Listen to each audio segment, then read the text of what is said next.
Série 3 SE et Série 7. Voici la line-up d'Apple Watch au moment où je vous parle, fin 2021. Celle qui va nous accompagner une bonne partie de l'année 2022. 4 générations d'écart entre l'entrée et le haut de gamme. La Série 3 vaut-elle encore le coup? La SE est-elle un modèle cheap? Devez-vous passer à la Série 7 si vous avez déjà une Watch? Je vais répondre à toutes les questions que vous vous posez. Et si vous voulez savoir pourquoi vous devriez acheter une Apple Watch, vous vous êtes trompé de vidéo. C'est pas grave, ça arrive. Je vous mets une fiche juste ici pour finir de vous convaincre et revenez vers moi après pour savoir quel Apple Watch acheter en 2022. Ça va être rapide, mais écoutez attentivement tout ce que je vais vous dire. L'Apple Watch est un produit très personnel qui sera à votre poignet toute la journée et que vous allez garder 4, 5 ans, voire plus. Et au moment de passer commande, pensez à aller chez Rhino Shield qui sponsorise cette vidéo. Leur gamme Crash Guard NX pour Apple Watch protège votre montre des chocs grâce à un bumper composé du polymère développé par la marque qui a fait la popularité de leur coque pour smartphone. C'est un produit que vous avez toujours au poignet, donc qui est susceptible de prendre 10 chocs par jour. Ça m'arrive souvent et c'est une petite frayeur à chaque fois. Si vous voulez vous éviter ça et pimper votre watch avec ce bumper personnalisable, pensez également à la protection écran anti-choc 3D, avec ça, elle craindra rien. Et pour protéger votre smartphone, il y a en ce moment chez Rhino Shield les collections NBA,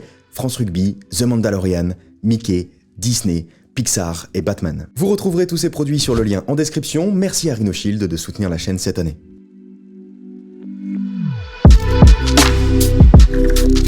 Je vais commencer à décortiquer cette gamme par son sommet, l'Apple Watch Série 7, sorti en 2021 à 429 €. C'est le modèle que j'ai au poignet, ici en 41 mm avec le bracelet milanais. Avant j'avais une Série 6, on peut pas dire que la 7 soit une révolution, mais c'est un beau produit. La Série 7 ne réinvente pas son modèle, mais sa nouveauté majeure est appréciable. Son écran est 20% plus grand que celui de la précédente génération. Ça peut paraître dérisoire, mais sur un produit de 40 mm de diagonale, ça fait une différence énorme. Il faut bien comprendre que cet écran est un défi pour Apple. Les dimensions d'une montre sont plafonnées par la taille de votre poignet, et en même temps, c'est sur la taille de l'écran que repose toute l'ergonomie du produit. L'OS de l'Apple Watch n'a pas tant changé depuis sa première version en 2015. Le responsable de l'accessibilité de la Watch, de l'amélioration de son ergonomie, c'est la surface croissante occupée par ses écrans. Celui de la série 7 est 50% plus grand que celui de la série 3. C'est colossal. Pour augmenter la surface d'affichage, sans pour autant modifier les dimensions de la montre, les ingénieurs ont étiré la dalle pour s'approcher d'un écran sans bord en les réduisant de 40%. Le défi d'un tel produit étant de pouvoir afficher un maximum d'informations dans une petite surface, il en résulte une meilleure ergonomie au sein des applications. Le meilleur exemple des possibilités permises par un écran plus grand n'est malheureusement pas encore disponible chez nous,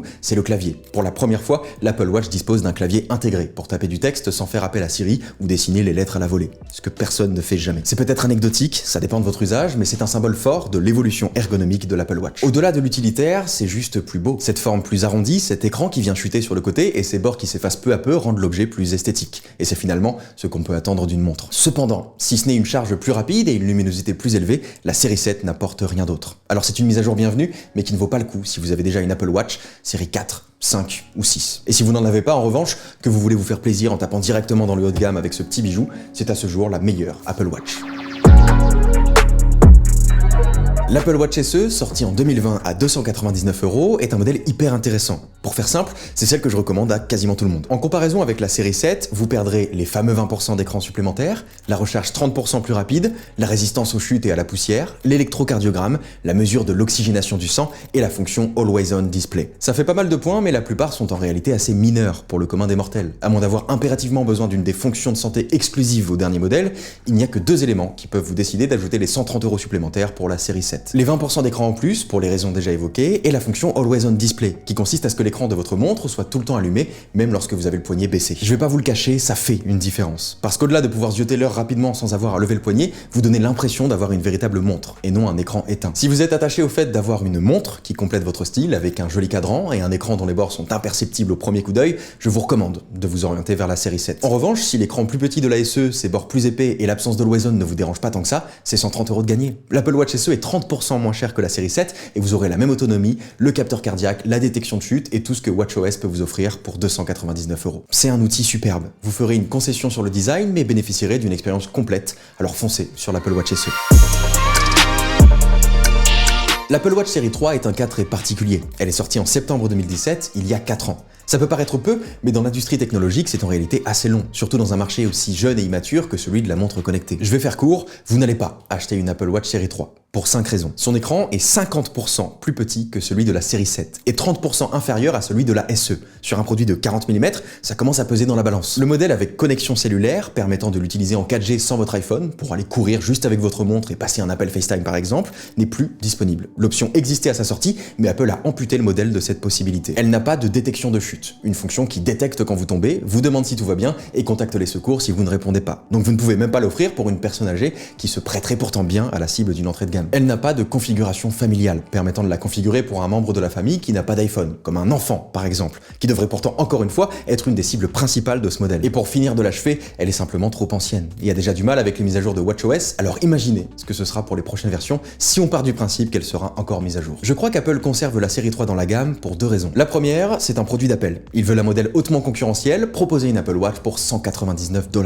Mais Apple semble avoir oublié qu'un produit d'Apple n'a pas pour mission de faire du chiffre d'affaires. Il est censé convertir la curiosité en conviction. Mais un produit obsolète ne convertit rien du tout, si ce n'est l'intérêt en déception. Le problème, c'est que l'Apple Watch SE ne pourrait pas remplir le rôle de produit d'Apple. Le prix visé par Apple pour son entrée de gamme est justement fixé, 199 $. Mettez l'Apple Watch SE à ce prix et vous êtes sûr que personne ne va se diriger vers le haut de gamme. Un modèle si peu contraignant à un prix si intéressant ne dégagerait pas assez de valeur marchande et cannibaliserait les modèles plus élevés. Si Apple veut se tenir à ce prix, ils n'ont pas d'autre choix que de conserver la série 3 dans sa gamme. Ou proposer une véritable solution low cost, ce que la SE est déjà censée être. La deuxième raison, je crois qu'ils veulent à terme conserver une line-up de 3 produits. Et ce sera probablement le cas l'année prochaine avec de nouveaux modèles. Sur ce point, il aurait été difficile de faire autrement. Ça n'aurait eu aucun sens de conserver la série 4, 5 et 6, trop proche de la SE et série 7 en termes de fonction et d'esthétisme. Pour marquer une véritable différence entre l'entrée et le milieu de gamme, il faut un produit physiquement dépassé, ce qui nous fait remonter à l'Apple Watch série 3. D'un point de vue purement commercial, cette gamme est parfaitement juste. Du point de vue du consommateur, ce qui nous intéresse, c'est un peu moins le cas. Il ne vous reste plus qu'à choisir entre l'Apple Watch SE et la série 7 ou attendre l'année prochaine, dans l'espoir qu'un ménage soit fait avec son lot de nouveautés. J'espère vous avoir aidé à faire votre choix. Merci à tous, merci à Rhino Shield, c'était Léo Duff.